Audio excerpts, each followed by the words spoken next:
The vault has been unlocked. This morning, we're getting a taste of the past with our friends at Salt and Straw. Yeah, fan favorite flavors back at the Portland-based ice cream shop. We're all excited, but especially this guy, Salt and Straw co-founder and head ice cream maker Tyler Malik, right here with us to walk us back through time. A little nostalgia here. Yeah, for us, this is our 12-year anniversary at Salt and Straw. Congrats! So we're so excited. You know, we first launched. It was on Earth Day on Northeast Alberta here in Portland in our little push cart.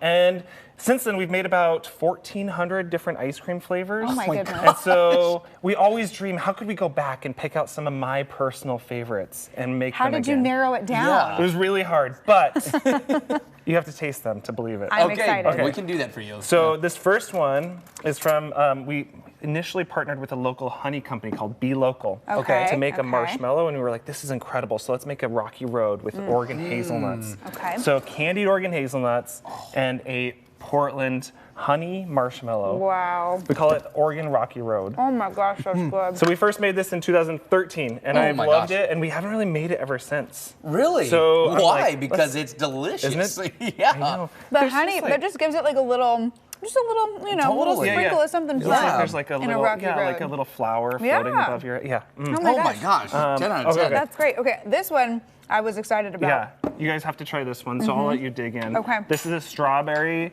cilantro lime cheesecake. Ooh.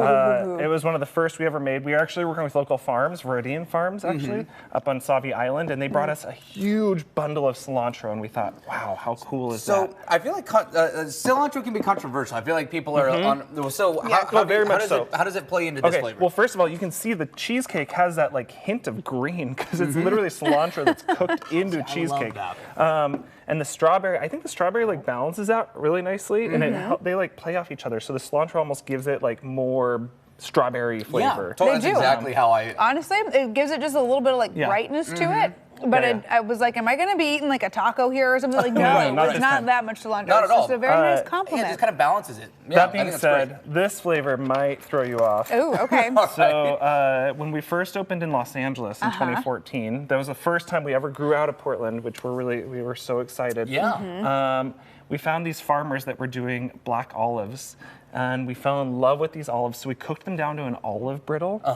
So this candy, crunchy little bit, super savory, super delicious. Tyler, you're a mad genius. You put black olives in ice cream? Okay, I'm going to try it. And so this goat cheese ice cream has like a ton of funk to it. It's got, it's cave aged and a little bit of vegetable ash. Ooh. Is it what you were expecting? It's not what I didn't know what to expect. No, there's like no way to put words to this, but it's one of my favorite ice creams we ever made. And it was the first one I ever made for Los Angeles. Because we always dreamed, if we move out of Portland, we want to bring that spirit of locality to Los Angeles, and this is it. Oh it doesn't and you would think black olive, it could be it doesn't overpower. Those little salty bits. Yes. Yeah. It's such a fun, salty, sweet kind of. Oh my gosh, that's it's like, now that I've had it, it makes so much sense. And the goat cheese, yeah. Wow. Okay. Oh my goodness. I want you to try this one next. So this is one we made for, do you remember Feast Portland? Oh yeah. Our beloved food festival. Well, they used to bring in all their chefs. So in 2012, when they first launched, we partnered with one of the chefs from New York, and we made this. It's a sweet corn and waffle cone ice cream. I'm digging a bunch of and you see caramel. that I caramel? know, I can see you get in there. Brown butter Sorry, I'm taking caramel that all just like the caramel gushes out. Sorry, Travis. Oh, no, you're not. This one's actually like, there's a ton of corn in this, so it's a little divisive. Corn in two different ways. We roast corn and blend it in, and then we also use freeze-dried corn, so that gives it that like intense flavor, kind of condensed. It is. It definitely does. That It's corn more, flavor does it's more corny than I thought it was going to be, but I like it. It's a very corny ice cream, yeah. And then we just got to round it out, a little palate cleanser. Wow, that's bright. With this sorbet. Yeah. So this was the first flavor we ever created. We opened in Florida, Miami recently. This is the first one you ever created? And this is the first one we ever created in Miami. Oh, okay. With some of their local partners. Yeah, so this from is Wynwood. a local brewery in Wynwood in Miami. If people don't know, Wynwood is that really artsy part of Miami where they have the really cool murals and just graffiti honestly, everywhere. it's like the neighborhood so in Miami cool. that you're kind of like, oh, Portland vibes. Portland's there a little bit. So that's where we opened. We've got a little shop there, and we're really proud. You know, as we kind of expanded out of Portland, Miami was such a really fun place for us.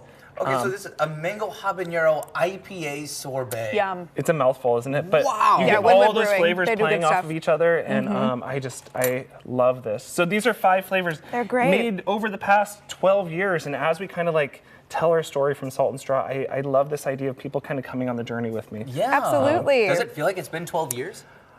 Yeah, no. Yes and no. I don't know if you can see all the, I was noticing all the gray hairs I got recently. I was 23 when we first started as a push cart. I remember Fred and Carrie were the first 2 people we ever served because they were there at Earth Day, helping clean up. Oh my gosh.